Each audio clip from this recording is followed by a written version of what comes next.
اللہ کا عدل کرنا بندے کا مارا جانا ہے، پھر کوئی بخشش کی گنجائش نہیں۔ تو حاضرین محفل ذرا غور کیجیے کہ کیا ہم اپنی زندگی میں دوسروں کے ساتھ کیسا رویہ اختیار کرتے ہیں، رحمت والا رویہ اختیار کرتے ہیں، فضل و کرم والا رویہ اختیار کرتے ہیں، محبت والا رویہ اختیار کرتے ہیں، شفقت والا رویہ اختیار کرتے ہیں، ہمدردی والا رویہ اختیار کرتے ہیں، یا پھر ظلم و بربریت والا رویہ اختیار کرتے ہیں۔ ذرا اپنے گریبانوں میں جانچ کے دیکھیے، یوں تو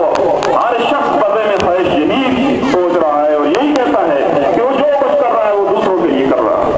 وہ اپنے مفاد کی جنگ بھی دوسروں کے لیے لڑ رہا ہے، وہ اپنی تجوری کو بھی دوسروں کے لیے کر رہا ہے،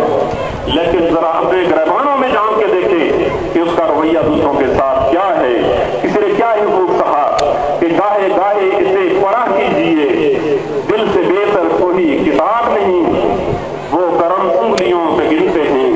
ظلم کا جن کے کوئی حساب نہیں۔ تو حاضرین محفل آج ہر شخص دوسروں کو تنگ کرنا، اپنی تجوری کو بھرنا، دوسروں کا حق طلب کرنا،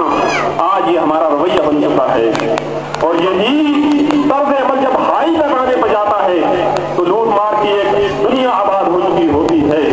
لوٹ خسوٹ کی ایک کائنات بن چکی ہوتی ہے۔ تو آقا دو عالم صلی اللہ علیہ وسلم فرما رہے ہیں من لا یرحم الناس، کہ جو شخص نسل بنی آدم پر رحم نہیں کرتا، جو شخص انسانیت کے لیے باعث رحمت نہیں ہے، باعث شفقت نہیں ہے، باعث محبت نہیں ہے، باعث نجات نہیں ہے، نام یہ دیا جا رہا ہے کہ اگر اللہ کی طرف سے اور اللہ کے رسول کی طرف سے شفقت و محبت والا رویہ چاہتے ہو، اگر اللہ سے بخشش و عطا والا رویہ چاہتے ہو، اگر اللہ سے فضل و کرم والا رویہ چاہتے ہو، تو پھر اس کی مخلوق کے ساتھ عدل سے بڑھ کر فضل والا معاملہ کیا کرو۔ جب تم اللہ کی مخلوق کے ساتھ فضل والا معاملہ کرو گے، رحمت والا معاملہ کرو گے، ہمدردی والا معاملہ کرو گے، محبت والا معاملہ کرو گے، سخا والا معاملہ کرو گے، جود و عطا والا معاملہ کرو گے، تو پھر اللہ کی رحمت کہے گی کہ مولا یہ بندہ ہو کر رحم کرتا رہا، فضل و کرم کرتا رہا، ہمدردی کرتا رہا، تو رب ہے، پھر تو کیوں نہ رحم کرے؟ تو پھر اللہ جل مجدہ کی رحمت کو جوش آ جائے گا، پھر اس بندے کے لیے اللہ کی رحمت کے دروازے کھل جائیں گے،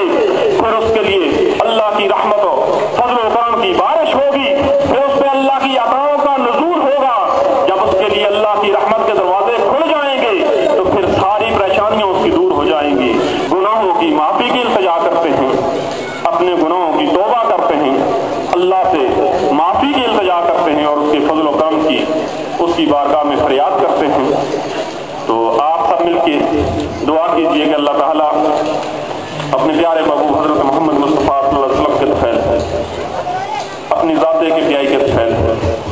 اپنے نیک محبوب بندوں کے طفیل، ہماری اس حاضری کو اپنی رضا کے لیے اپنی بارگاہ میں قبول و منظور فرمائے۔